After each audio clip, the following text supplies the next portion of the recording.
เอามันก่อนเจ้าสบายดีก่อนอื่นขอเยี่ยมมายังทางประธานคณะกรรมการทุกทาน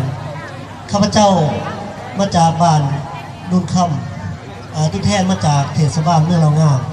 สำหรับเพลงที่ข้าพเจ้าจะนำมาประกวดในวันนี้คือเพลงที่มีชื่อว่าค่อยน้องคืนอารมณ์ใส่เส้นวัฒนธรรมที่ตามมาชมหาพังใด